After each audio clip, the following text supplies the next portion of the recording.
So he spoke to me again, but I just can't imagine like the roles reversed. So I was on a trip to Nashville over the weekend, and my dad was having a barbecue Sunday night, so I came here, and he got upset, and he showed up here, and was yelling, and he fired his gun. He emptied his clip, and so my dad took me, and he took me up to his house, and I stayed the night at my dad's house.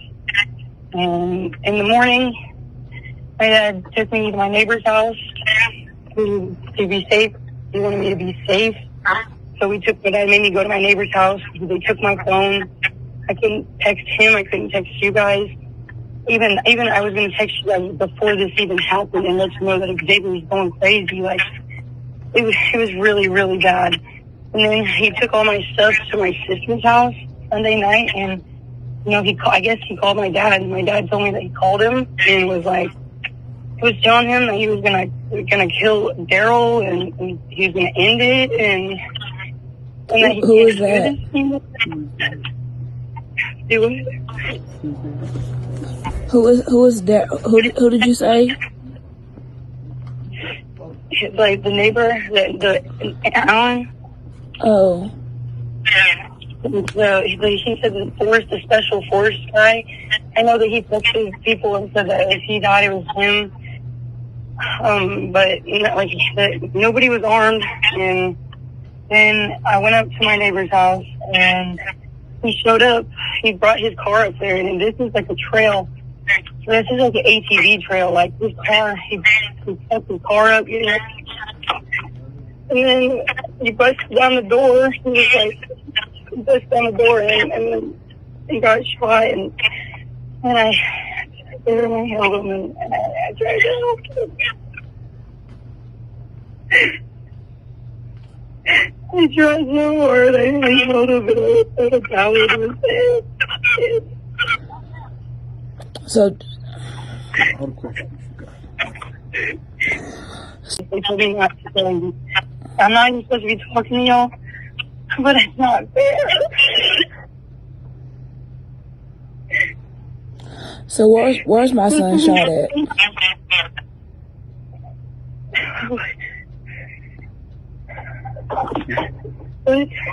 Where did my son get shot at? The head. On the left side of his head. So, I'm assuming your neighbor felt that my son was a threat, because he's really not. I understand my son was upset, but... I know. He was telling everybody he was gonna kill him. He didn't even know I was there.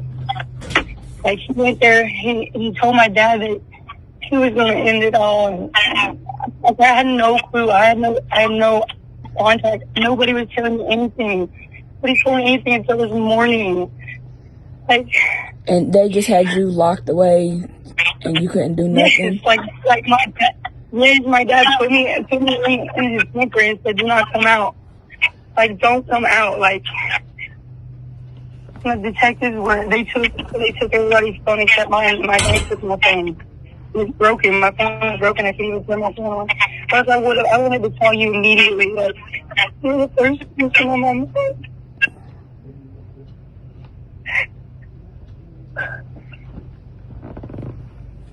And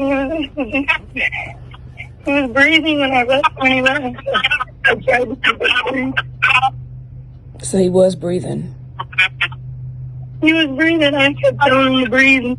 I kept rubbing his chest. He was breathing. I kept feeling him and kissing him. And I love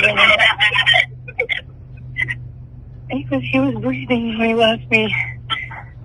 And then I had the detective, sent another detective to the UT hospital to check on him, and then that's the last I heard. And my dad knew that he wouldn't tell me, because I guess he didn't think I could mentally take it. But I figured it out this morning, and nobody told me that he was okay. He was breathing. I kept telling him to breathe. kept rubbing his chest. He was breathing. I kept feeling him and kissing him. And I love him. He was breathing when he left me. And then I had the detective, sent another detective to the UT hospital to check on him. And then that's the last I heard. And my dad knew he wouldn't tell me because I guess he didn't think I could mentally take it. But I figured it out this morning. And nobody told me that he was okay. Yeah, he's no longer with us.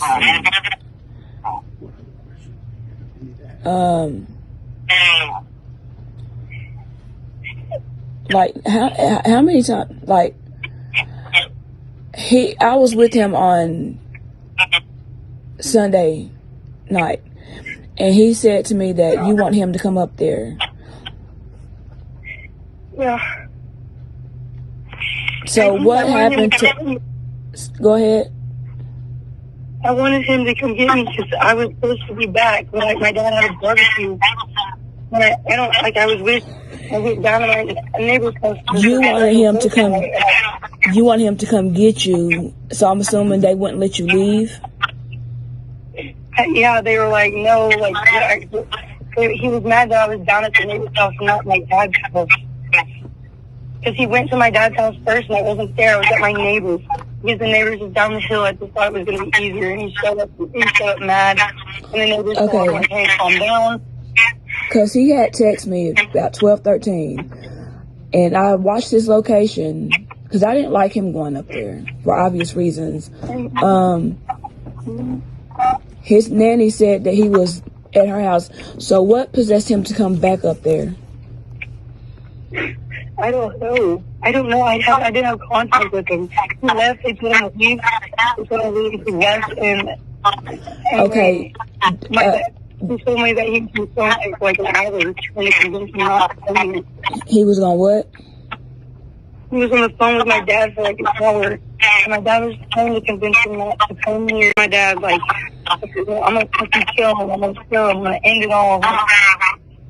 I kept telling my dad, like, baby's not asleep. So how did his, like, I can't talk. His phone, like, did he drop his phone trying to get up that hill? I have no clue. Because his phone is pinging at, in a field.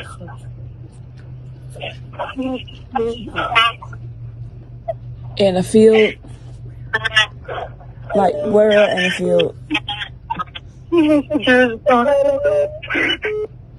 He must have what? Honey, I can't understand you. I'm sorry. He must have been way up there. I mean, he had his gun, like, when he busted down the door, he had his gun, like, yeah. So did he drop his phone? I don't know. If you send me a screenshot of where it's at, I could try to find it. But I didn't know that he was on his phone. I thought it was on the other phone.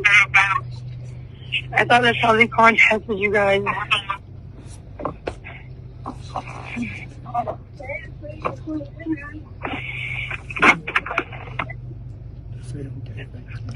Okay.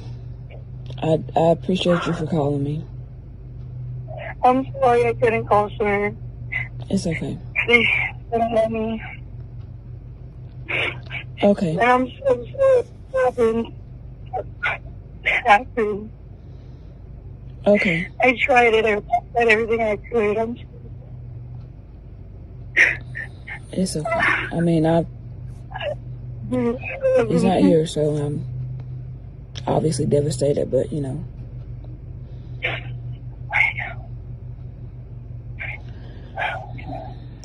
Okay. All right. Thank you.